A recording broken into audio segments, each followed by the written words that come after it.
Vamos pegar nossas Bíblias e vamos continuar na ministração da série, que nós começamos na semana passada, a ministrar a obra de Deus, discernindo os caminhos do Senhor para uma genuína cooperação com Ele. Quem aqui ainda não recebeu essa palavra da semana passada? Que não recebeu? Olha, por gentileza, ouçam na internet, porque está lá, está no nosso site. Basta que você entre lá, lá em cima vai estar lá a obra de Deus, aí clique aqui para saber mais, aí você vai encontrar lá o título de todas as mensagens. A primeira vai estar riscada, a segunda também vai estar riscada, mas aí você clica em cima daquela ali, aí vai abrir já a mensagem. Aí vocês devem ouvir essas mensagens sistematicamente, uma após a outra. É uma série que trata de um tema extremamente importante. Isso eu digo porque, sabendo nós que o Senhor morreu na cruz do Calvário pelos nossos pecados, que nos salvou, nos constituiu seus filhos e nos fez seus servos, o que nos resta então? Ora, nos resta servi-lo, ou nos colocarmos como servos na sua obra. Mas quando se fala da obra de Deus, entretanto, nos tempos de hoje, depois de 2000 anos aproximadamente de história da igreja, depois de tantos desvios e tanta apostasia, da era das trevas, da era medieval, da era romana, daí de lá para cá a igreja nunca se alinhou no trilho, mesmo de fato de verdade, da verdade. Ainda que ela andou buscando aí entrar nesse trilho, mas é preciso que nós, desse século 21, que de fato queremos, possamos parar o nosso ativismo um pouco e rever a questão da obra de Deus. Razão porque o tema dessa série é a obra de Deus, discernindo os caminhos do Senhor para uma genuína cooperação com Ele. Hoje, na mensagem 2, vamos falar a obra de Deus na provisão. Isso, queridos, porque nós dividimos a obra de Deus por etapas, segundo a própria Escritura nos apresenta. Eu quero que você me escute nessa noite. Não é difícil de entender. Algumas pessoas dizem que a pregação desse ministério é difícil de entender. E eu posso concordar no sentido de que não é uma mensagem de senso comum. Não é uma mensagem, porque a igreja muito não lê a Bíblia, não prega a palavra. É geralmente aquela pregação de 3 pontos. Lê o texto, sai do texto e nunca mais volta para o texto. Aí a pessoa se depara, de repente, com um alimento sólido, estranha um pouco. Mas não é impossível. Se você se concentrar, o Espírito Santo de Deus vai te dar graça e você vai compreender a ministração. Hoje, queremos falar sobre a obra de Deus na provisão. E para que os irmãos entendam perfeitamente por que a obra de Deus na provisão, queremos demonstrar como que a obra de Deus, que começou na eternidade passada e só vai se concluir na eternidade futura, como que essa obra tem etapas até que a obra na sua plenitude seja completada finalmente. Abra sua Bíblia em João, o Evangelho, no capítulo 5. Vamos ler aqui o versículo 17. Que você possa ouvir essa palavra com seu coração mesmo ardendo. É possível servir a Deus genuinamente. João Evangelho, capítulo 5, versículo 17, diz assim: mas ele, Jesus, lhes disse: meu Pai trabalha até agora, e eu trabalho também. Mas essa é uma expressão, na verdade, uma resposta que Jesus Cristo deu aos fariseus, numa situação, numa circunstância, quando Jesus havia curado um homem lá no tanque de Betesda. O capítulo 5 se refere, no seu início, à cura que Jesus realizou de um homem que há 38 anos estava paralítico num tanque. Um tanque onde havia toda sorte de enfermos. E aí diz o texto que Jesus entra num dia de sábado. Vocês sabem que o sábado, segundo o Antigo Testamento, sobretudo Gênesis capítulo capítulo 2, versículos 1 a 3, o sábado é o dia do descanso. Tanto é que existe aí uma denominação no Brasil e no mundo chamada Igreja Adventista do Sétimo Dia, que se fundamenta praticamente em torno da questão do sábado do sétimo dia, em que é imposto às pessoas que, segundo eles entendem pela Bíblia, o sábado do sétimo dia é um dia a ser guardado, no sentido de que ninguém deveria trabalhar no dia de sábado. Aí nós temos aqui um episódio em que Jesus, ele entra nesse dia, num tanque lá, num lugar onde havia toda sorte de enfermos, e ele então, Jesus realiza a cura de um homem. E aí ele diz para o homem, olha, levanta-te, toma o teu leito e vai para sua casa, vai embora. Entretanto, sabemos que os judeus, além da própria Escritura, eles tinham tanto de outras leis sobre a lei do sábado. Ou seja, o sábado se desmembrou em milhares e milhares de leis, a ponto de, no caso deste homem, uma vez curado, não poderia levar nas costas o leito, porque estaria trabalhando. E aí então os fariseus logo procuram Jesus e começa ali uma discussão. Por que Jesus curou em dia de sábado? E ainda ordenou que o homem trabalhasse, isto é, levasse a sua cama em dia de sábado para casa. E é nesse contexto em que os judeus, atente para isso, eles reclamam que o mandamento do descanso deve ser observado, e Jesus dará essa resposta espetacular, maravilhosa, dizendo, olha, o meu pai trabalha até agora, e eu trabalho também. Qual é a relação da observância do sábado, como um mandamento que aqui foi reivindicado pelos judeus, para o fato de Jesus responder que o seu pai e ele trabalhavam até o presente momento?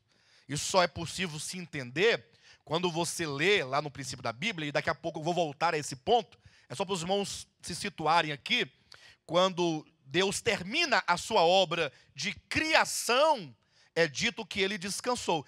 Havendo Deus terminado a sua obra no dia sétimo, descansou de todas as obras que havia feito.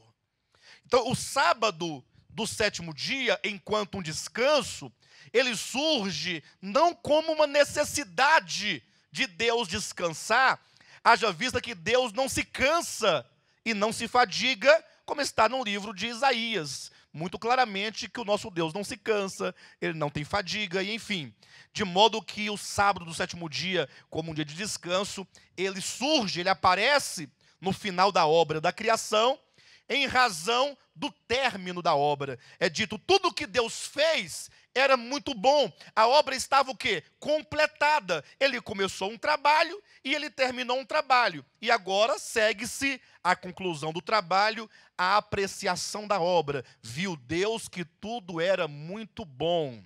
E nesse sentido faria sentido, nesse aspecto faria sentido o sábado. Entretanto, o que diz o capítulo 3 de Gênesis? O que se segue a essa declaração do descanso, no capítulo 2, o que se segue no primeiro versículo do capítulo 3.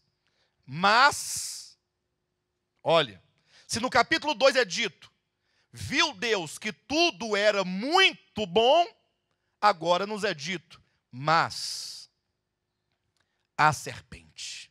Aí entra Satanás na figura da serpente, e nós sabemos o que acontece.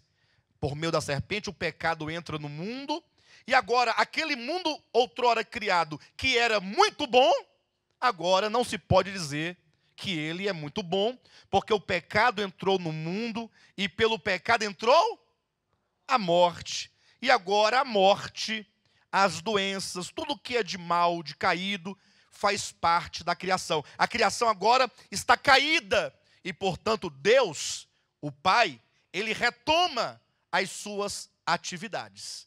Então, quando os fariseus dizem para Jesus, olha, por que você não guarda o sábado? Porque você também não descansa? É como que Jesus respondesse, como eu poderia descansar em face de um mundo que depois de criado caiu? Como se pode descansar enquanto o mundo está em miséria? Aí ele diz, o meu pai até agora trabalha. Ou seja, a obra de Deus, ela não se esgota na obra de criação. Então, a obra de Deus, ela começou na eternidade passada, com a obra de criação, mas ela vai avançando, avançando, até o momento em que se diz no Apocalipse, no capítulo 21, versículo 6, quando se declara, tudo está consumado.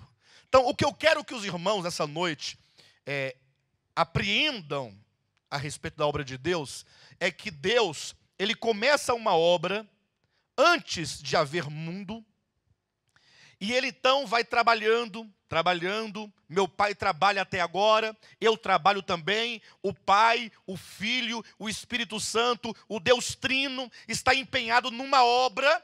Leia Efésios capítulo 1, versículos de 1 a 14, ali está o Pai, o Filho e o Espírito Santo, o Deus triuno, a trindade divina, trabalhando antes do tempo, no tempo, até quando se consumar uma obra eterna. Então, a obra de Deus, ela não se restringe àquilo que se faz aqui. O povo pensa, bem, vamos fazer um congresso.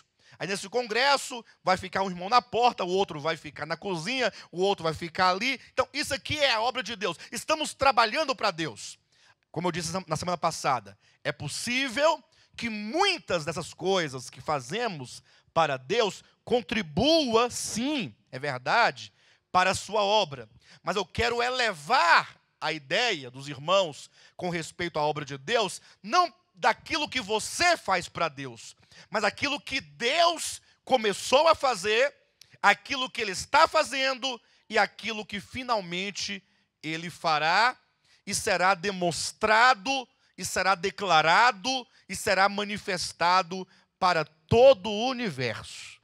Que os irmãos entendam que nós participamos sim da obra de Deus, mas que os irmãos, quando pensarem na obra de Deus, possam logo pensar, a obra de Deus é aquilo que Ele está fazendo, que Ele começou a fazer, que Ele continua a fazer e que Ele, por fim, vai finalizar e vai concluir e vai manifestar, portanto, a todo o universo. Tanto é verdade isso, que quando você olha para a Bíblia Sagrada, a Escritura, os irmãos percebem que nós temos ali o livro de Gênesis. A palavra Gênesis quer dizer o quê? Começo. E temos o livro do Apocalipse, quer dizer o quê? Revelação das coisas do fim. Então nós temos um começo e nós temos um fim. O que nós encontramos em Gênesis capítulo 1, versículo 1? No princípio. Olha ali o princípio. Em Apocalipse capítulo 21, 6. Quando vai se declarar, tudo está feito. Tem um começo e tem um fim. Tem um princípio e tem uma consumação. Então, quando você olha para a Escritura, nós vamos encontrar em Gênesis uma obra de criação. Você verá Deus criando os céus, Deus criando a terra, Deus criando anjos, Deus criando seres celestiais, seres humanos, animais. É toda uma obra de criação. E muitos erram no estudo da Escritura, e porque pensam assim, bem, se Deus criou aquele mundo maravilhoso, cheio de maçãs bonitas, vermelhas, e os animais que passeavam e dormiam, né? Adão dormia deitado com a cabeça na barriga da onça, e a onça não matava Adão, e Eva dormia com os bichos, tudo, e ninguém fazia mal para ninguém, e tinha frutos, e aí de repente veio o pecado, o homem perdeu tudo isso. Aí se pensa que Deus já mandou o seu filho para devolver o Éden perdido para Adão. Essa é uma compreensão comum no meio de todos os cristãos. Lógico, os evangélicos, de uma maneira geral, não dizem um Éden restaurado, mas diz que ele veio para levar o povo para o céu. Vai todo mundo para o céu, morar no céu, eternamente no céu. Não sei onde viram isso, mas tem esse conceito comum. Quando não se pensa que Jesus morreu para levar todo mundo para o céu, para morar lá com ele, se pensa como as testemunhas de Jeová, como se vê nos livrinhos, né? Um Éden restaurado, uma mulher muito bonita, com um homem muito bonito, e uns menininhos bonitinhos no meio das onças, da vaca, do leopardo, do urso, colhendo maçãs no cesto, maçãs bem vermelhinhas. como se a obra de Deus se esgotasse em criar. Criar para quê? Para ele ficar apreciando, né, as pessoas criadas, feliz da vida. E aí o diabo veio e destruiu, e agora então ele tem que restaurar esse Éden. Não se esgota na obra de criação a obra de Deus. Por isso que a mensagem chama-se a obra de Deus, nessa noite, na provisão. O que quer dizer na provisão? Quero dizer que a criação de Deus, que se encontra em Gênesis capítulo 1, e no capítulo 2, ali Deus preparou, Deus trouxe à existência, não somente o cenário no qual a sua obra seria levada a cabo, mas, sobretudo, Ele criou os materiais com os quais Ele vai cumprir a sua obra. Porque se Gênesis nós temos ali a obra de criação, o que nós temos no Apocalipse? Uma obra de edificação. Gênesis capítulo 1 e 2, Deus cria todo um universo de seres, mas Apocalipse 21 e 22, os dois últimos capítulos da Bíblia, você vai encontrar uma cidade edificada, que desce do céu, da parte de Deus, que tem a sua glória, e é dito sobre ela que ela é a esposa do Cordeiro. E, portanto, a Nova Jerusalém é a obra finalizada de Deus, que é uma obra de edificação. Para se edificar algo, é preciso se ter o quê? Materiais. Quando na eternidade passada, falamos aqui a esse respeito, falamos da vontade de Deus, dos propósitos de Deus, falamos de que mais? Obra, propósito, economia. Vamos lá, vontade, propósito, plano, que é a economia, e a obra em si mesma, não foi isso? Então, quando no início Deus, na vontade do seu coração e no seu propósito, o que Ele queria não era a criação, Ele queria a edificação, aquilo que está decretado. Mas para que Ele possa edificar, foi preciso que Ele fizesse toda a provisão necessária para se ter não somente o ambiente, não somente se ter o cenário, mas sobretudo se ter os materiais com os quais ele levaria a cabo a sua obra, uma obra de edificação. Gênesis nós temos a obra de criação.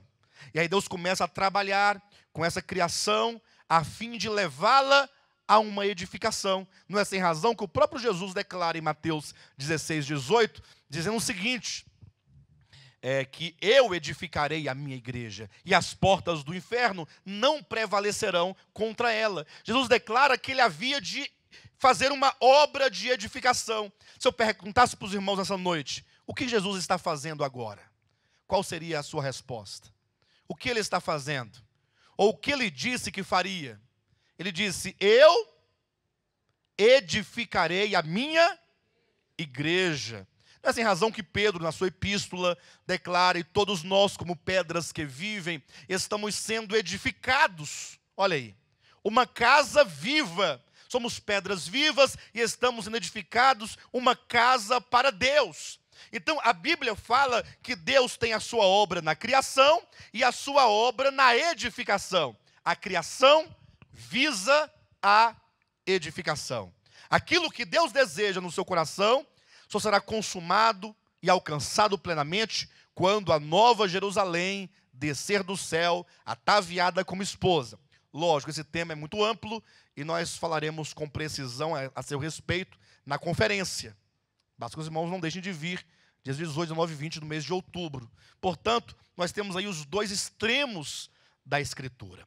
Essa noite nós queremos falar sobre essa obra de Deus na provisão.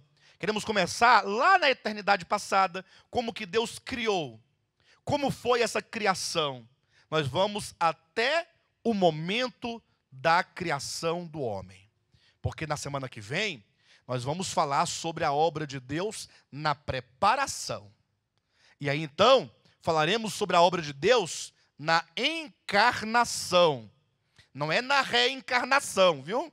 É na encarnação do Verbo. E então falaremos da obra de Deus na ascensão de Cristo.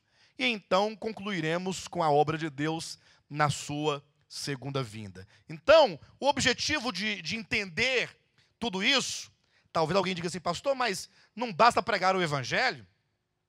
Não basta sair por aí pregando o evangelho e ponto final? Para que ficar estudando essas coisas lá do passado, lá de trás? É porque o obreiro, o servo de Deus, ele precisa saber exatamente qual é o seu papel na obra de Deus. Se você não sabe o que Deus começou a fazer, como você pode saber o que Ele está fazendo, se você não conhece o início daquilo que Ele determinou realizar no seu coração? Então nos acompanhe a obra de criação para a provisão. Irmãos, a primeira coisa que devemos entender é que a obra de criação, isso está em Apocalipse capítulo 4, versículo 11, é uma obra que está de acordo com a vontade de Deus. Ou seja, por que Deus criou todas as coisas? Lembra da semana passada? Porque Deus tem o quê?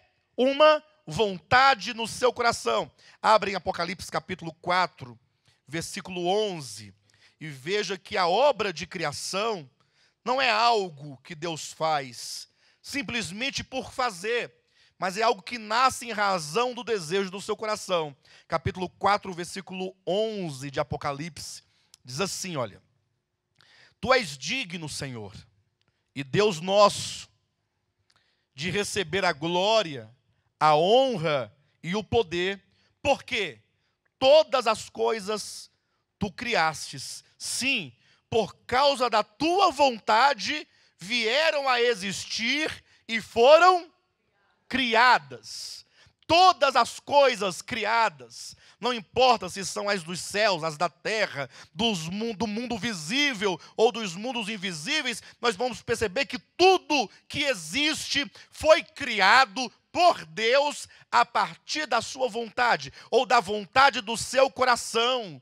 Algo estava no coração de Deus. Então Deus, Ele começa uma obra de criação, visando a satisfação plena do desejo do seu coração. O segundo ponto é que quando Ele cria toda a sua criação, Ele o faz, cada coisa, cada elemento, cada ser, com um propósito muito bem definido. Isso é interessante, porque se o primeiro ponto que nós colocamos, que tudo veio a existir por causa da vontade de Deus, está de acordo com o primeiro ponto da semana passada, da vontade do coração de Deus, esse segundo ponto está de acordo também com o propósito de Deus. Tudo que existe, existe com um propósito. Nada que Deus faz é sem propósito. Tudo que Ele cria tem um propósito bem definido e bem específico. Abra sua Bíblia no livro de Provérbios, no capítulo 16, e veja como que a Escritura nos declara. Capítulo 16, versículo 4.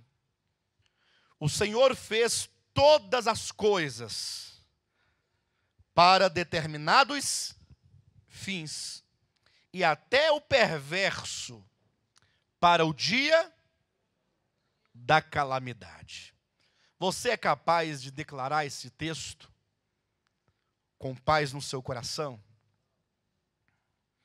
Nós sabemos que as pessoas elas não querem declarar a palavra de Deus, porque o mundo, o homem caído e o homem religioso, ele está contaminado com um vírus que procura tirar de Deus a sua soberania. O homem não quer aceitar que Deus é soberano, que Ele faz o que Ele quer, que Ele faz como Ele quer, que Ele faz com o fim de cumprir os propósitos do seu coração. Aí os homens querem determinar como Deus vai agir. Aí a Escritura fala, não, o Senhor fez todas as coisas. Quando Ele criou tudo no início, Ele fez cada coisa para um determinado fim.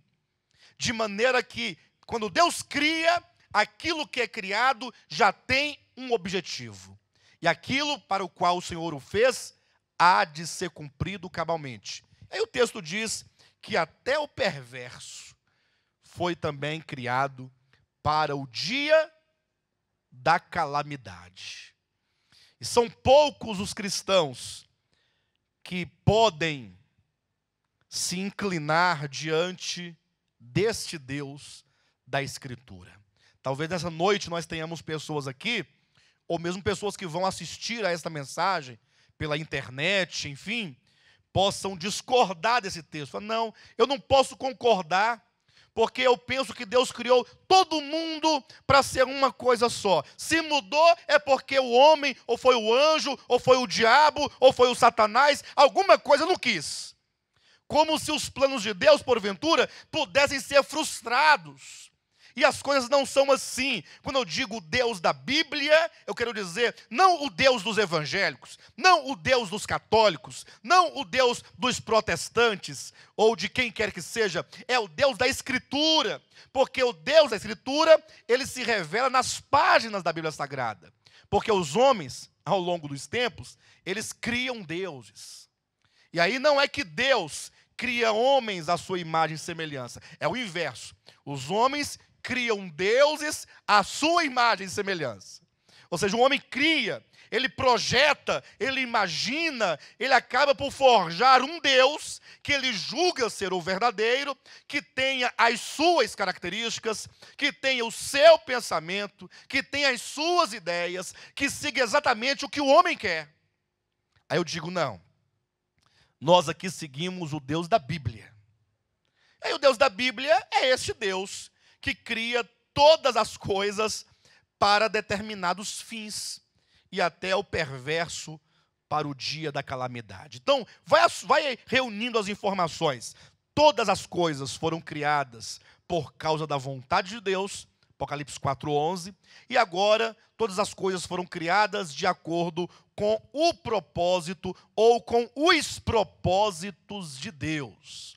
Terceiro, todas as coisas foram criadas visando ao seu filho primogênito. E este é um golpe fatal no ego do ser humano. Como dizia Charles Spurgeon, né? O machado está posto à raiz do ego do ser humano.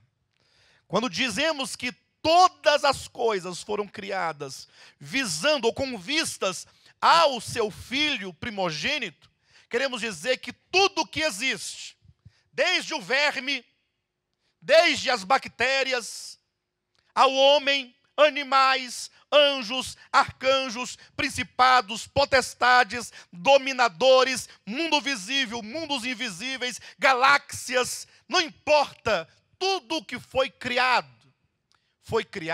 para Jesus Cristo. Ele é o alvo final de toda a obra de Deus. E aí acaba tocando num aspecto, porque vivemos num século em que as pessoas têm uma auto-imagem de si mesma, no sentido de que a própria religião cristã evangélica coloca Deus a serviço dos homens, como se Deus fosse o garçom e o homem fosse o cliente que paga para ele os 10% e, portanto, se acha no direito de exigir que o garçom o trate da maneira como ele deseja que é. Abra sua Bíblia no livro de Colossenses. Há um texto extremamente importante que nós devemos assimilar. Colossenses, no capítulo 1. Há algumas coisas aqui nesse texto que é preciso falar, elucidar.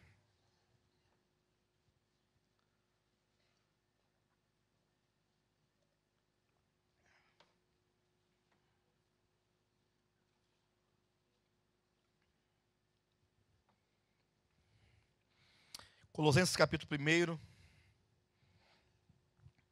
versículo 15 em diante. Abra seu coração. Deixa essa verdade entrar no seu coração.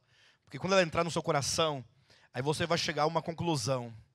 Que se todas as coisas foram feitas para Ele, então se os mundos foram criados para Ele, se tudo que há de maior no universo foi criado para Ele, então a conclusão é muito simples. A minha vida, eu existo para Ele. E aí as coisas começam a ficar mais fáceis. O problema é a grande luta que o homem tem de se render a Deus enquanto o Senhor. Diz assim a Bíblia Sagrada, em Colossenses capítulo 1, versículo 15. Este, referindo-se ao Filho, que está no versículo 13, então, que nós estamos retomando o Filho do seu amor, né? Este é a imagem do Deus invisível. Ou seja, o Deus invisível é aquele a quem ninguém jamais viu. Não é isso? E nem é capaz de ver. É o Deus invisível. Não está no plano, no caso aqui, das coisas visíveis. Então, esse Deus invisível, ele se manifesta na pessoa do seu Filho, de maneira que o Filho é a imagem visível. Ou seja, quem é o Filho? É a manifestação visível do Deus invisível. Não é simplesmente um representante. Muitos dizem, não, Jesus é apenas um representante de Deus. Não, ele é a imagem do Deus invisível. De maneira que nós vemos Deus no Filho. E é dito, o primogênito de toda a criação. Olhem para mim por um momento. Irmãos, esse é um texto muito utilizado para descaracterizar a divindade de Cristo, usado por pessoas que não querem ver que Jesus é Deus. Aí eles falam, está vendo aqui? É dito que Jesus é o primogênito de toda a criação, ou seja, ele é o primeiro criado. Ele foi o primeiro a ser criado. De todos os seres criados, ele é o primogênito. Depois dele, segue um tanto de criaturas, mas ele é o primeiro. E eu pergunto, será este mesmo o sentido do texto aqui de Colossenses capítulo 1, versículo 15? Pastor, mas parece que é. Se não for, o que é então? Todo mundo sabe que primogênito é o primeiro de uma série. Não é isso? Nada disso. A Bíblia usa o termo primogênito em vários níveis de significados. Vamos encontrar, por exemplo, se você ler Salmo 89, versículo 27, falando a respeito de Davi, Deus fala assim, olha, faloei o meu primogênito, o mais exaltado sobre a face da terra. Eu pergunto, olha, como Deus poderia fazer de Davi o seu primogênito? Eu pergunto, Davi foi o primeiro homem sobre a face da terra? Nesse sentido, ele não pode ser primogênito. Davi foi o primeiro homem da linhagem de Israel? Foi Abraão. Nesse sentido, ele não pode ser primogênito. Davi foi o primeiro filho de Jessé? Não, ele foi o oitavo. Exatamente o oposto. Nesse sentido, ele não pode ser primogênito. Ele foi o primeiro rei de Israel? Não, porque foi Saul. Nesse sentido, ele não pode ser primogênito. Em que aspecto, em que sentido Deus poderia fazer de Davi o seu primogênito? Qual é o significado disso? E o próprio texto de Salmo 89, 27 deixa claro, o mais exaltado sobre a face da terra. Primogênito no sentido, aquele que é exaltado. Por isso, no livro de Hebreus, capítulo 1, versículo 2, falando de Jesus Cristo, também nos é dito que ele é o herdeiro de todas as coisas. Primogênito aqui, no sentido, aquele para quem tudo é dado, tudo é criado, para que ele seja o exaltado acima de todas as coisas. Ele fala, pastor, você citou aí o exemplo de Davi, entendi, posso até concordar num certo sentido, mas para mim, eu continuo a ver aqui em Colossenses que, sendo ele o primogênito da criação, é porque ele é o primeiro criado. Bem, então, basta que você leia o versículo seguinte, quando diz, pois nele. Por que ele é o primogênito, irmãos? Por que ele é o primogênito? Porque ele é o primeiro criado de uma série? Pois nele foram criadas quantas as coisas? Então fala assim, todas as coisas criadas foram feitas nele. Ele não foi feito, ele não foi criado. Ele é o primogênito porque nele tudo foi criado. Tudo que há de criado foi criado nele. Irmãos, entenda, tudo que respira, ou tudo, mesmo seres inanimados, tudo que existe no cosmo, em todo o universo, só pode subsistir nele. Sabe por que você está existindo aí? Porque você está nele. E agora eu vou falar uma coisa, e vai desviar mais da metade aqui, eu não estou nem aí. O diabo só existe porque está nele. Pode ir embora se quiser. Não tem problema nenhum. Mas nada pode subsistir. Porque ele é a base de todas as coisas que existem. Porque se você afirmar que mesmo o maligno não estaria nele, então você diria que existe um ser no universo que pode existir de si mesmo. E isso não é verdade. Todas as coisas existem nele. Não é que o mal está nele, mas ele, no seu propósito eterno, para o cumprimento, isso é a economia de Deus. Tudo o que existe, todas as coisas foram criadas nele. Mas todas as coisas, é todo o universo? Aí diz, nos céus, e céus aqui é plural, irmãos, nos céus e sobre a terra. As coisas visíveis e as coisas invisíveis. Sejam tronos, sejam soberanias, quer principados, quer potestades. Pastor, até as potestades. Tudo foi criado nele. Mas pastor, as potestades também? Também. E os principados? Também. Os dominadores? Todas as coisas foram criadas nele, quer nos céus, quer na terra, as visíveis, as invisíveis, sejam tronos, sejam soberanias, quer principados, quer potestades, tudo foi criado por meio dele e para ele. Nele é o princípio, por meio dele é o meio, e para ele é a finalidade.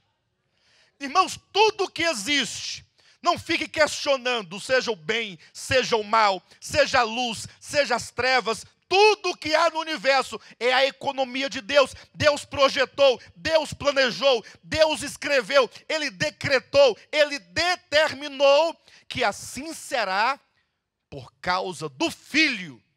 Razão porque Ele disse, por ocasião do batismo, este é o meu Filho amado. Jesus é o primogênito, porque é o filho amado, é o filho do objeto do amor do Pai. Na economia divina, tudo o que Deus quer, tudo o que o Pai quer, é fazer com que todas as coisas, nos céus, na terra, debaixo da terra, as visíveis, as invisíveis, todas as coisas possam convergir para o Filho. Para que o Filho seja o centro, para que o Filho seja a substância, a universalidade, a plenitude de tudo. E aí Paulo diz aos Filipenses, capítulo 2, versículo 9 em diante, que naquele dia, todo joelho se dobrará, todo joelho. Vai ser um barulho de joelho batendo, né? Todo joelho. Imagine toda a terra. Hoje nós somos 7 bilhões de habitantes, mas não se esgota aqui, porque tem um tanto de gente que já morreram. Não já? Os mortos também, na terra, debaixo da terra, nos céus, todo o joelho de Adão que morreu, o seu joelho, de Hitler também, do Valdemiro, também, não? Também, por que não? O meu também, o seu também. Todo joelho, Miguel, Gabriel, todos os elos que tem lá, principados, potestades, anjos criados, os anjos caídos, todos, Satanás, os demônios, os incrédulos, os ateus, os religiosos, fariseus, escribas, saduceus, todo mundo, filósofos, todo o universo. A terra é apenas um grão de areia em face de todo o universo. Fico imaginando quando nossos olhos puderem ver o universo. Hoje nós estamos limitados àquilo que está à nossa frente. Você não vê nem o Goiás, você consegue ver, né?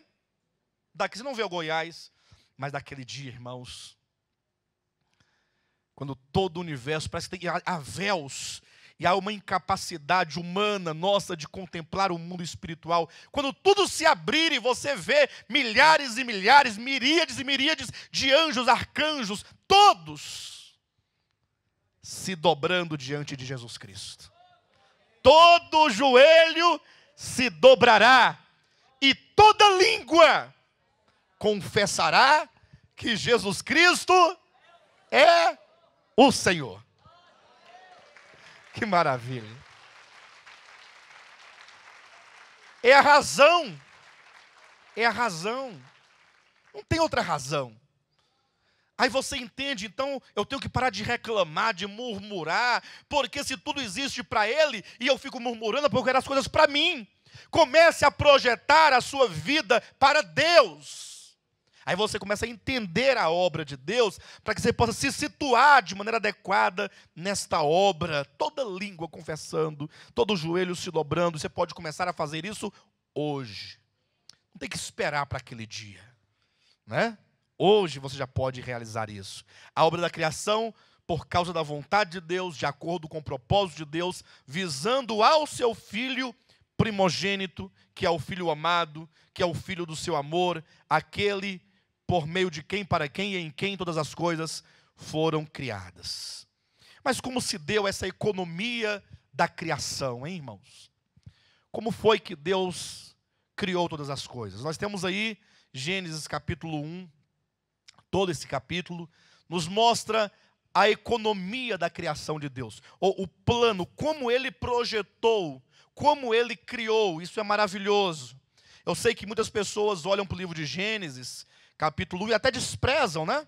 Porque acham muito simplório o modo como ali está descrita a criação, enfim, muitos não podem entender, mas se você olhar com um olhar espiritual, e você então compreender como Deus executou a obra de criação, para a provisão, provendo os materiais para a edificação da sua eterna morada, que é a Nova Jerusalém, então você vai ver quão maravilhoso, quão belo é o capítulo 1 de Gênesis. Temos lá no princípio, Gênesis capítulo 1, versículo 1. No princípio, criou Deus os céus e a terra. Quando foi que Deus criou os céus e a terra? Quando? No princípio. Esse princípio, queridos, não é o princípio de Deus. Deus é aquele que era, que é e que há de vir. Ele é chamado de eu sou, porque para ele não tem passado. Porque sempre quando foi, ele sempre é. Mais ou menos assim. De maneira que quando a Bíblia diz no princípio, princípio de quê? Criou Deus todas as coisas. Ou seja, ali é o princípio das coisas criadas. No princípio, criou Deus. Não diz que no princípio Deus foi criado. No princípio, criou Deus todas as coisas. Então, tudo que há de criado tem um começo no princípio.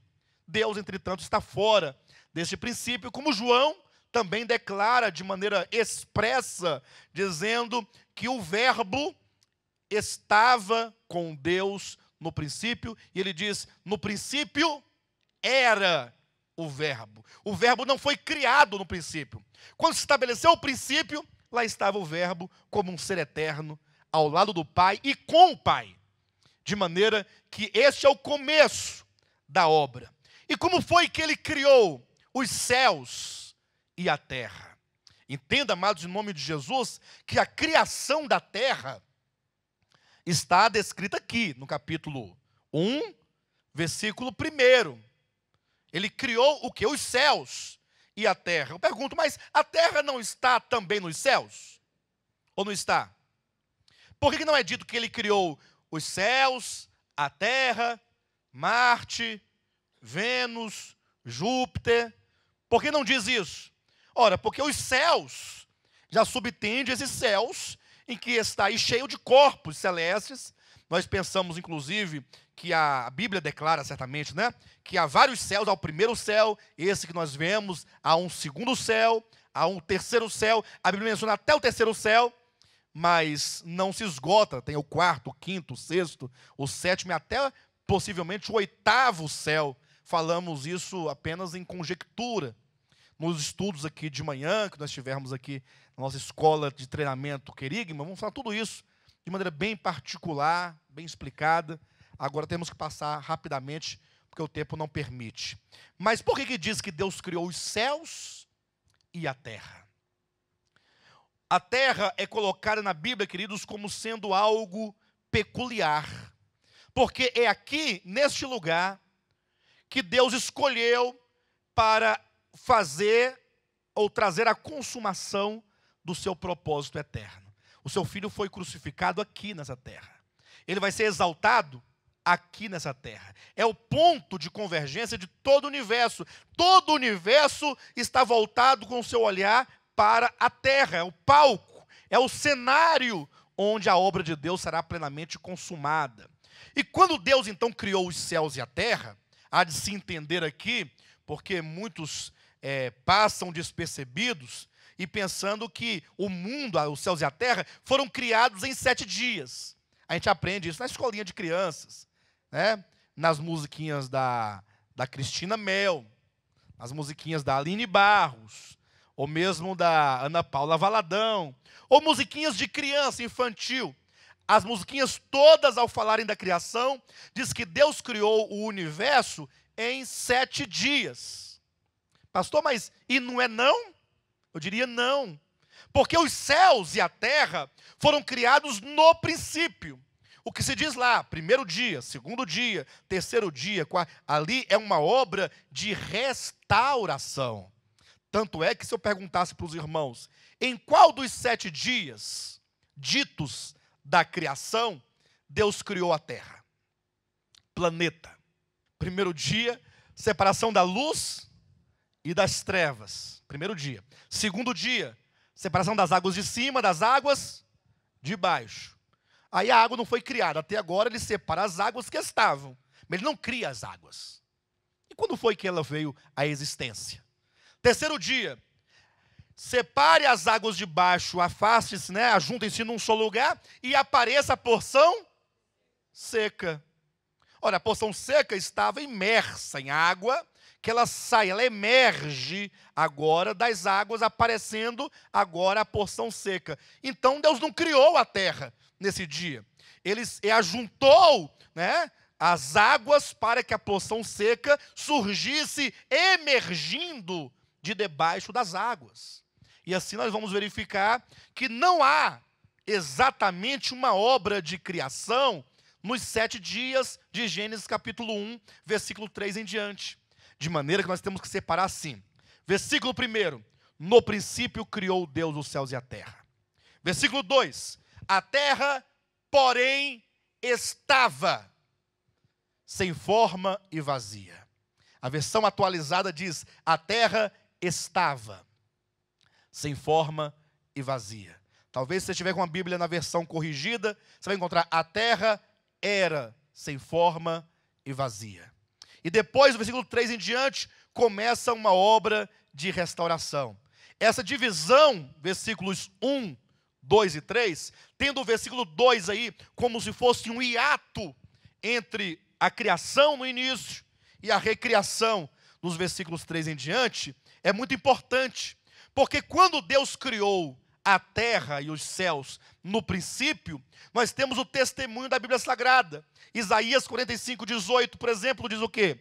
Assim diz o Senhor que criou os céus, que formou a terra, que não a fez para ser um caos, mas para ser habitada. Quando o Senhor criou a terra, Ele não criou um caos, conforme está no versículo 2 de Gênesis, capítulo 1, sem forma, vazia, cheia de trevas. Pelo contrário, no princípio, quando Deus criou, aí nós temos o testemunho lá do próprio Deus, declarando como foi essa obra de criação, ele dizendo como foi que aconteceu a obra de criação da terra. Você pode abrir no livro de Jó, no capítulo 38, e veja Deus falando para Jó como se deu essa obra, como foi essa obra, como se realizou.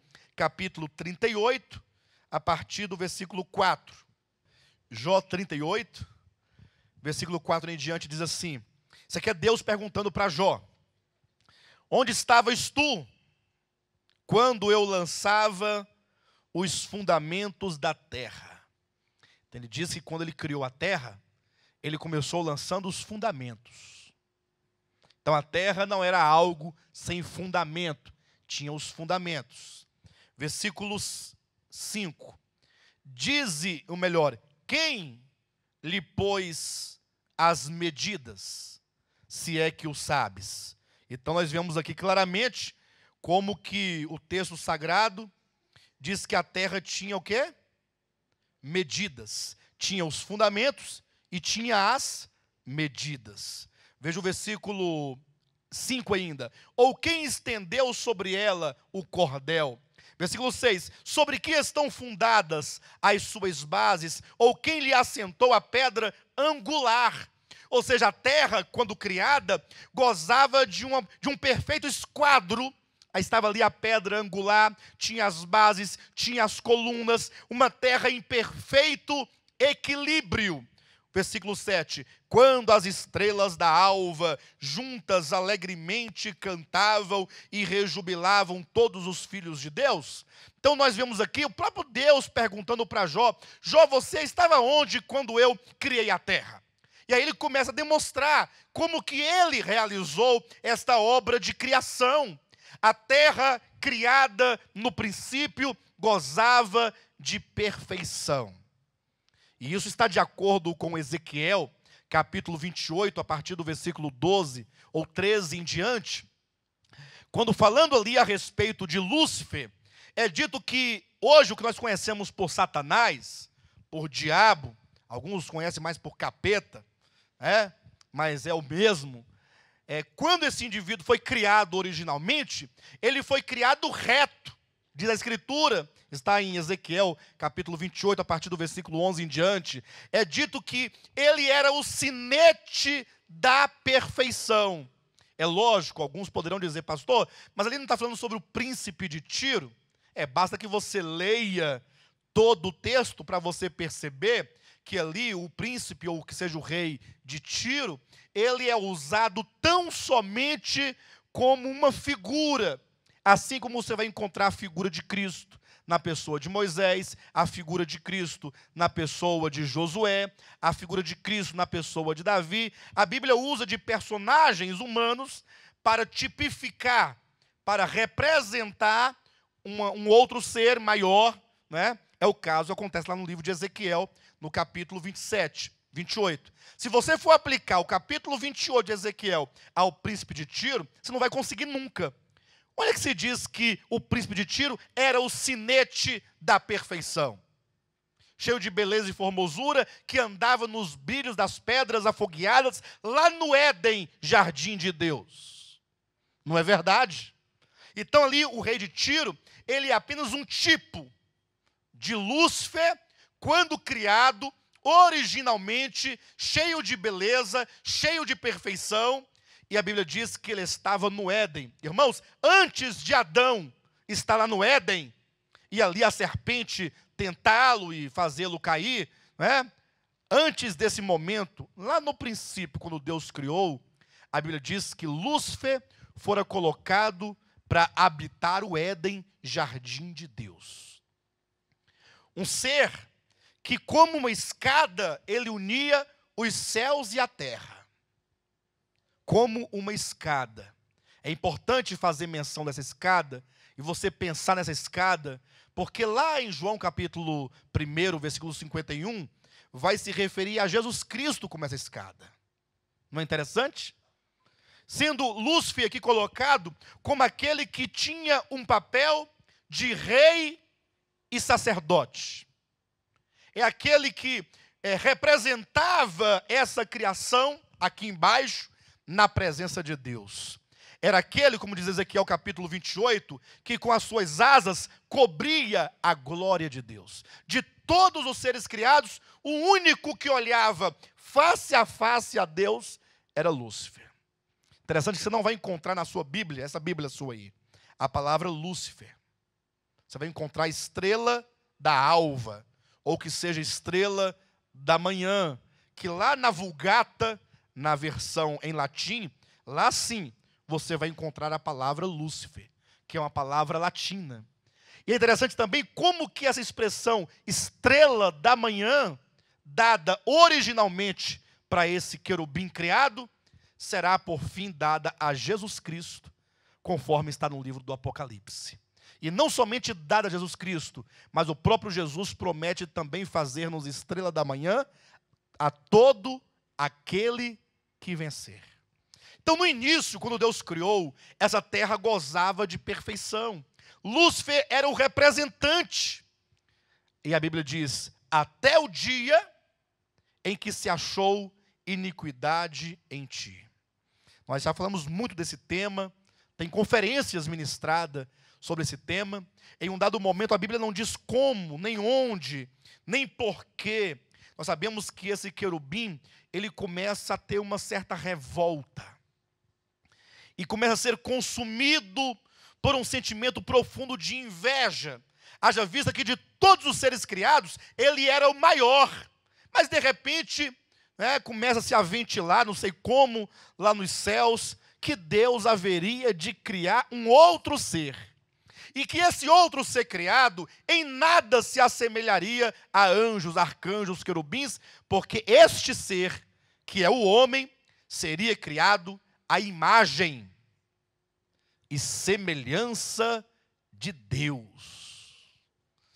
Aí o Lúcifer falou, mas não é possível. E eu que achava que eu era o de todos, porque até então ele era o maior.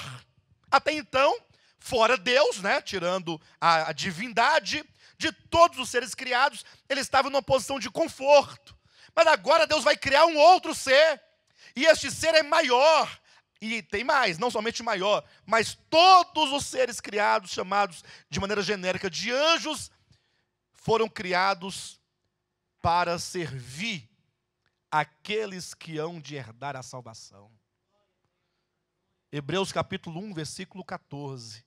Que os anjos foram criados. Veja como que todas as coisas foram criadas para determinados fins. E agora imagine só Lúcifer pensando, quer dizer que agora eu estou aqui desde o começo, eu sou o primeiro príncipe criado de todos, Depois de mim tem um bocado, mas eu sou o primeiro. Eu tenho aqui, na verdade, eu tenho uma grande influência na obra de criação, porque afinal sou o único que contempla a face de Deus, sou rei, sacerdote. Aí falam por aí que ele é gerente do coral, regente do coral. Eu não sei de onde tiraram essa ideia. Honestamente, eu já li várias vezes. Talvez tenha. Eu não estou dizendo que não tem. É porque a minha leitura, eu sou muito displicente, Aí eu passei por cima e não vi que ele era o regente do coral. Eu sei que vão pegar lá uns tamborins, Mas não sei se tamborim é regente de coral. Já viu que tamborim, o que tem a ver os tamborins? Aí começa a pegar uma palavra hebraica, mas nada de coral. Não tem nada de coral. Ele era príncipe. Ele era, na verdade, o maior governo no universo abaixo de Deus. Mas aí, dentro da economia de Deus, Deus falou, olha, eu vou criar agora o homem. Quando ele diz, eu vou criar agora o homem, é como que ele dissesse, olha, você não tinha acabado, não? Não. Tudo que eu criei é para o homem. Ah, pastor, você falou que era para Cristo, agora já é para o homem. Você não cansa de se contradizer, não? Não, é porque este homem criado, aqui nós vamos ver daqui a alguns minutos, ele representa, na verdade, o Filho. Ele aponta para o Filho de Deus como sendo o homem por excelência. Quando Deus diz, agora então farei o homem, aí Lúcifer, até então perfeito, começa a ser consumido. Consumido porque ele não quer admitir em nenhuma hipótese que ele seja agora um ser a serviço. E aqui está a semente. E aqui está o germe do antropocentrismo. Não é sem razão que nós falamos que essa mensagem do evangelho da prosperidade, que é antropocêntrica, porque o ensino da teologia da prosperidade diz que Deus tem que te abençoar a todo custo, porque se Ele não fizer o que você quer que Ele faça, Ele não é Deus. Não é assim? Que você tem que se revoltar contra Ele, e que Ele está obrigado a fazer o que você quer que Ele faça, porque afinal você deu dinheiro para Ele. É engraçado demais, né? Dinheiro para Deus. Deus quer dinheiro não, gente. Dinheiro é coisa do homem. É da terra. E a própria Bíblia chama o dinheiro, sabe de quê? Riqueza de origem iníqua. Para demonstrar quão terreno é o dinheiro. É uma coisa perversa. Lógico que nós precisamos dessas notas para poder fazer alguma coisa, até para comer. Mas você não pode se apegar a ele, porque o amor ao dinheiro é a raiz de todos os males. Então a teologia da prosperidade, ela está contaminada. Na verdade, vamos colocar que ela fosse uma seringa com agulha, injetando esse germe de Satanás nas pessoas, que querem estar no lugar de proeminência, no plano de Deus. Lúcifer falou assim, não. E aí começa uma confusão, e ele vai sendo consumido, e aí ele começa, a Bíblia diz, na multiplicação do seu comércio. Ele começa agora a enganar, e chama um, e chama outro, e ele conquista a terça parte dos anjos criados.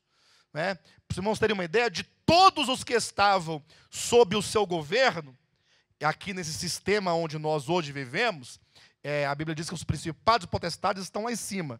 Ele era o primeiro, do topo, de todos os principados, príncipes e potestades e dominadores que estavam sob o seu governo, apenas um não caiu.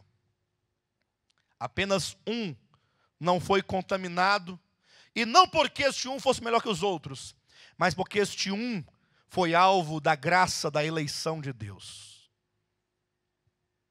Chama-se Miguel, o príncipe do povo de Israel. Aquela terra onde Israel foi implantado, e que é dito que Deus escolheu aquele lugar para ali fazer habitar o seu nome, é porque o principado daquela terra, daquele espaço geográfico, não caiu. É uma terra cujo domínio e autoridade está debaixo de um principado não caído, chamado Miguel. O príncipe e defensor dos filhos do seu povo, como está em Daniel capítulo 12, versículo 1.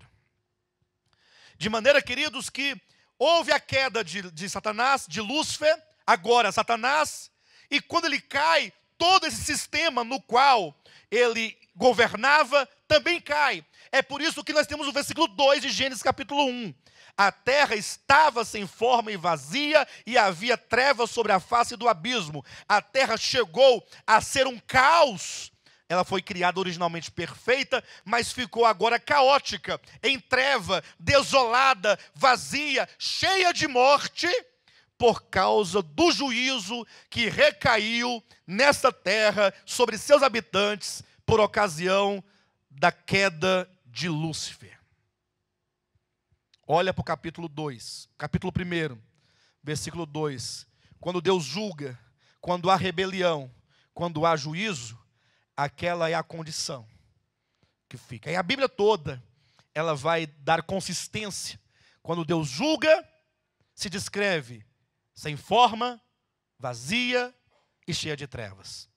Tem aí, por exemplo, Jeremias capítulo 4, versículo 23, falando de um juízo vindouro que haveria de vir sobre Judá, e descreve-se, portanto, profeticamente a condição da terra de Judá por ocasião daquele juízo, e usa-se, portanto, as mesmas palavras de Gênesis capítulo 1, versículo 2.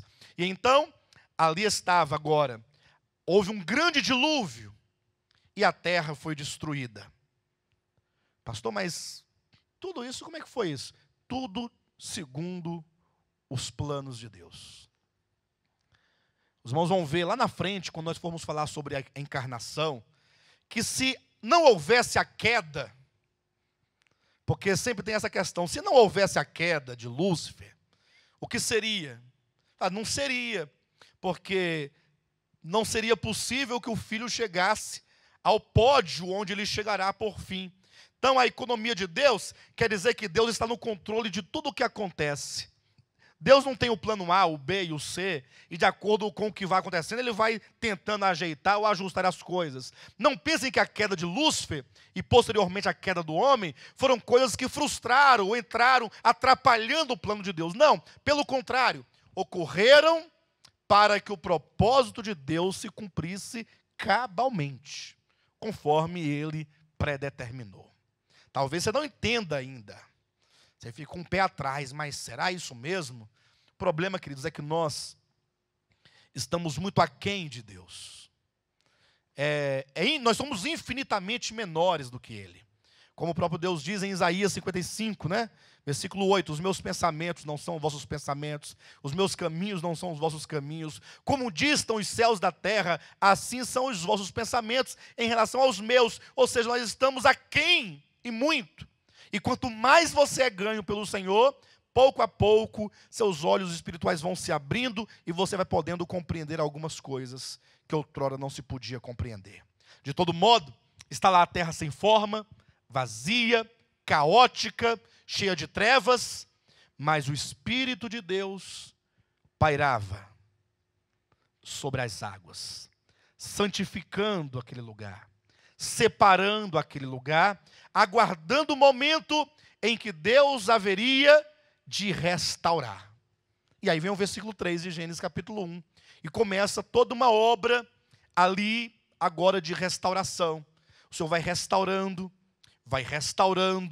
e se vocês bem observarem, o que nós vamos encontrar ali? Vamos encontrar que há uma restauração, desde as coisas mais elementares, porque ele começa haja luz, e ali há separação de trevas e da luz, aí progride para a separação de águas em cima e águas embaixo, e aí vai progredindo para a separação das águas aqui embaixo, para que a terra apareça, a porção seca apareça, e aí o Senhor então faz com que nasce nas águas, apareça, se crie nas águas os animais marinhos, aí vem os peixes, que é uma forma elementar de vida, depois vem a erva, aí vem a relva, aí vem as árvores frutíferas, aí o Senhor vai criando os pássaros, o Senhor vai criando depois os animais domésticos ou selváticos, depois os domésticos, e por fim, depois dessa sucessão de criação da vida, cria-se o homem, a imagem e semelhança de Deus. Nós vemos aqui nessa obra de restauração, como que o Senhor ele não cria primeiramente o homem, porque o homem, dentro desse propósito, ele representa aquilo que há de perfeito. Então começa-se por aquilo que é elementar, até chegar na criação do homem perfeito. E agora, quando se fala da criação do homem perfeito, há de se lembrar do que está em Romanos capítulo 5, quando nos diz no versículo 14, que este homem criado no Éden, e você tem que entender isso, e se já entendeu, tem que colocar no coração, deixar que a verdade te governe, que quando Deus criou ali no Éden aquele homem, este homem, ele apenas representava. Pastor, mas ele não existiu não? Existiu, mas ele existiu como uma prefiguração. Ele existiu para prefigurar. O que é prefigurar? Antes ele anunciava o homem que haveria de vir. Não pense que Deus criou Adão para governar os céus e governar a terra, e ele falhou, coitado, e agora está na situação que está. Aí, quando Deus criou o homem, falou, olha, você deve governar sobre a terra, sobre o mar, sobre tudo o que existe, você deve crescer, se multiplicar, e eu quero que você governe. Ora, Romanos 5,14 diz que este homem prefigurava aquele que havia de vir. E, portanto, Adão era apenas uma figura, era apenas a sombra do vindouro, ele era um tipo, que havia de se cumprir na pessoa de Jesus Cristo. De maneira que quando nós, portanto, olhamos para Adão, lá em Gênesis, nós pensamos assim, olha, um dia, isto que está aqui em Gênesis, este homem perfeito, governando sobre tudo, isso há de se cumprir na pessoa de Jesus Cristo. E aí, para que você entenda essa verdade, basta que você leia Gênesis capítulo 1, versículo 26. Aí você leia depois Salmo de número 8. E então depois você leia Hebreus capítulo 2, versículos 5 a 9. Leia esses 3 textos, um relacionado ao outro. Gênesis 1, 26 diz que Deus criou o homem e diz que ele deveria governar sobre toda a terra. Em Salmo 8, alguém falou alguma coisa? Não? Pode ir? Em Salmo 8, você vê ali Davi. Davi falando o seguinte: ó Senhor, quando eu olho os céus, obras das tuas mãos, e eu contemplo aquilo que tu criaste, coisas tão grandes, e eu fico imaginando o que é o homem? O que é o homem? Diante da tua obra de criação, o que é o homem para que dele tu te lembres? Aí ele começa a dizer, olha Senhor, tu fizeste, vai citando Gênesis, né? E tu colocaste tudo debaixo dos seus pés. O questionamento de Davi era, ora, Deus criou o homem para governar, mas eu olho, o homem, ele é muito pequeno diante da grande obra de criação. Isso é muito grande. Davi não podia compreender como o homem poderia governar sobre uma obra tão vasta, tão grande, né? E aí nós vamos precisar de Hebreus capítulo 2, do versículo 5 em diante, para entender, quando ali o apóstolo diz, olha, não foi a anjos que Deus subordinou o mundo de que estamos falando. Então veja que o capítulo 2 de Hebreus fala de um mundo por vir. Fala de um mundo vindouro. E aí ele começa a dizer que alguém em certo lugar disse. Aí ele se refere a Davi. Aí se refere ao questionamento de Davi. Aí ele começa a demonstrar que alguém, num dado tempo, questionou, dizendo que o homem não governa a obra de criação. E aí o apóstolo, no versículo 7 em diante, ele começa a dizer que é verdade, que nós de fato não vemos o homem governando como está lá em Gênesis. É verdade. E o que nós vemos? Ele pergunta no versículo 9. Vemos, todavia, aquele que por causa da sua morte foi coroado de glória e de honra. E é este homem, Jesus, que de fato e de verdade vai reinar sobre toda a terra. E vai sim governar sobre toda a terra. É por isso que o reino milenar, lá no Gênesis capítulo 1, representado pelo sábado, pelo dia sabático, o reino milenar é de extrema importância, porque o reino milenar vai ser a concretização do propósito de Deus, quando o homem por excelência, que é Cristo, vai governar, vai encher a terra e vai estabelecer efetivamente o governo de Deus, cumprindo dessa maneira o que é dito: crescei, multiplicai, enchei a terra e dominai sobre ela. Bem, eu não poderia parar aqui sem falar algo. Alguém poderia dizer assim, pastor, mas tudo bem. Jesus é o homem por excelência, que vai reinar, está prefigurado na criação, lá em Gênesis capítulo 1 e 2, mas e nós? Onde é que nós vamos ficar nessa história? Porque a mensagem foi toda dizendo que é tudo dele, é tudo para ele, é tudo nele, e nós nada, e agora aquele homem lá também não é nós, vai ser ele, e aí nós ficamos aqui igual um bando de bobo, e vamos para onde afinal?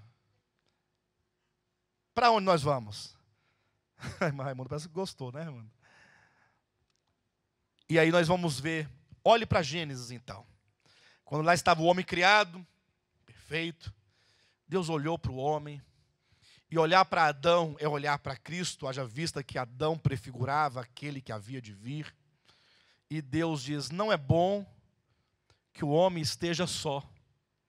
Far-lhe-ei uma auxiliadora. que lhe seja idônea. Então, se aquele homem representa Jesus, Jesus também terá uma esposa. Não é sem razão que o Apocalipse, capítulo 21 e 22, é o casamento do Cordeiro com a sua noiva. E não é sem razão que o tema da nossa conferência é uma visão quadridimensional da vitória. De quem? Do Cordeiro e de sua esposa. Aí como é que Deus fez lá no Éden? Vou fazer uma esposa para o homem. Ele quer uma esposa para o seu filho. Entenda isso. Onde você entra nesse projeto de Deus? E aí como é que ele fez, irmãos? Ele disse, far-lhe-ei uma auxiliadora, coloca no seu coração, que lhe seja idônea. A palavra idônea, lá no texto, o significado da palavra idônea não pode ser visto tão somente no seu sentido dicionário. Você tem que olhar o sentido de todo o contexto. E eu vou descrever para os irmãos rapidamente, porque já estou chegando no final da mensagem. Mas idônea quer dizer uma esposa que lhe seja compatível em natureza. Em natureza. E aí Deus sabiamente, porque se fosse eu fazia tudo errado, tudo do meu jeito, mas Deus é muito sábio. Deus pensava em você quando Ele inspirou Moisés para escrever o texto de Gênesis, para você entender a sua pessoa, sua natureza, e saber o quanto que você precisa ser ganho, e está inserido como material, que foi aqui nessa provisão divina, para a obra de Deus, entender o quanto que você tem que ser edificado. E aí dito que Deus então falou assim, farei uma auxiliadora idônea. E aí ao invés de ele proceder, não, ele falou assim, Adão, faz o seguinte, vou fazer para ti uma auxiliadora que seja idônea. Pois não, e agora? Cadê? Onde é que ela está? Calma, você primeiro vai colocar nome nos animais. Não tem nada a ver. Animal com auxiliadora, o texto está todo errado. Não, está todo certo. Porque Adão, aí fizeram aquela fila, todo mundo aqui na fila. Os cachorros, os cavalos, os jumentos, tudo na fila. Macaco, gambá, cobra, siriema. E Adão foi observando que Deus havia feito pares, macho, fêmea, macho, fêmea. E aí ele olhava assim, aí ele percebia que, de fato, a égua era muito parecida com o cavalo. A textura, a cor, o cheiro, tudo, a natureza. Égua é cavalo, fêmea. Égua não é cavalo, fêmea, não? Ou égua é o quê? É jacaré? Não, égua é um cavalo, fêmea. Perfeito. Adão falou assim, perfeito. Deus é muito, ele observou tudo, os detalhes, até porque qual é a diferença dos dois, né? Tem diferença. Macho é macho, fêmea é fêmea. Deus é demais, né, irmãos? Esse tem cara de cavalo. E essa tem cara de égua. Passa. Aí vem lá o macaco e a macaca. Se parecem. Eles são compatíveis em natureza. Natureza. E assim foi um por um. E na medida que passavam os animais, Adão olhava e falava assim, mas nessa fila não é possível que eu não vou encontrar uma companheira para mim. Está lá no texto. Leia depois. E aí ele vai olhando. Aí quando passou o último animal, o casal, aí o texto bíblico declara, para o homem, vírgula. Todavia, vírgula. Não se achava. Olha. Uma auxiliadora que lhe fosse idônea. Pensa em Jesus Cristo procurando uma auxiliadora para si. Ele olha. Não, isso aqui é macaco. Não, isso aqui é cavalo. Não, isso aqui é jacaré. Isso é vaca, isso é boi. Saci. Não, ele procura, queridos, ele procura uma auxiliadora compatível. Amém? Compatível a ele. Como é que você está? Você está compatível a Ele? Olha para você. Você ainda é um cavalo? Você está tanto quanto? Ou você está longe? Eu estou longe, irmãos. Estou muito longe. Eu estou mais para cavalo do que para Jesus. Hã? E você está mais para quê? Para cobra. Onça. Não é? Agora que o homem estava ali querendo um auxiliador idôneo, ele não encontrava nenhuma auxiliadora compatível, aí Deus levou o homem a ter um profundo sono. Olha que tipificado, representado, simbolizado a morte de Cristo. Para do seu lado, ele tirar da sua costela, seja isso simbólico, entenda que ele tira da carne e do osso. E faz para o filho uma noiva. Ou melhor, para Adão. Mas em razão que furaram o lado de Cristo. E do seu lado saiu sangue e água. Que são símbolos do sangue, da remissão e da água como espírito para a regeneração. E agora, quando o homem acorda, que ele olha para aquela mulher, Eva, aí ele fala as palavras que saem lá do fundo da sua alma. Pensa numa alegria dele. Aí ele falou assim, afinal. Por que afinal? Enfim. Porque ele procurou tanto, ele olhou tanto. Ele até que olhou para uns animais e falou assim, até que não dá. Parece, mas não é. Mas não dá. Não é compatível.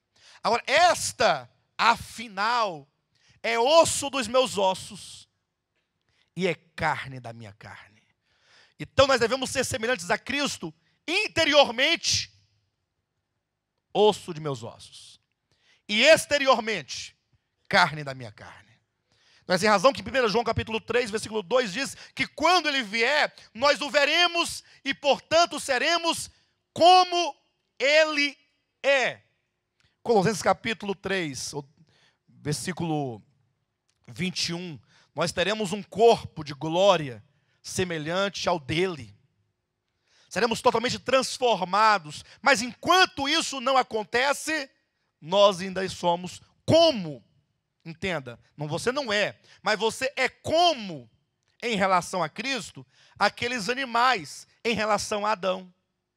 É por isso que quando nós fomos salvos, nós fomos redimidos, o Senhor nos introduz dentro de um processo, de uma obra de edificação. Em nome de Jesus, você, eu, cada um de nós, imagine, quando você chegar ao estágio de ser como Ele é, espírito, alma e corpo, totalmente ganhos por Ele. Mas como vai ser isso, irmãos? Como se dará isso? Na obra de Deus. E por meio da obra de Deus. É por isso que esse tema é relevante, porque te situa de acordo com a necessidade de Deus e a sua necessidade de estar inserido dentro de um trabalho em que Deus vai alcançar aquilo que Ele planejou. Não importa quantos sofrimentos, quantas dificuldades você enfrenta, o que importa é que a sua vida está inserida dentro de um projeto divino. E essa obra vai acontecer. Creia nisso. Você logo, logo, não será mais o que você é, porque você será transformado. Como diz a Bíblia, todos nós, com o rosto desvendado, contemplando a glória do Senhor, somos transformados de glória em glória na sua própria imagem. Por isso também nos é dito que nós estamos sendo conformados à sua imagem. Romanos capítulo 8, versículo 29. Estamos sendo conformados à imagem do seu Filho primogênito. Bem, tratando-se das coisas espirituais e de Deus e da igreja, é isso aqui. Agora, você quer fazer campanha? Pode fazer. tem problema. Você quer fazer jejum de 21 dias? Pode fazer. Mas não é isso aqui. Isso aqui você tem que conhecer a vontade de Deus. Conhecer a Deus, conhecer seus propósitos. Como Ele veio trabalhando, o que Ele fez no passado, até chegar ao entendimento como Ele está trabalhando hoje. E o que Ele está fazendo hoje. Na semana que vem, nós vamos ministrar, a partir da queda do homem em diante, a obra de Deus na preparação. Como que a era dos patriarcas e a era da lei foram duas dispensações nas quais o Senhor preparou o caminho para a encarnação do seu Filho. Amém?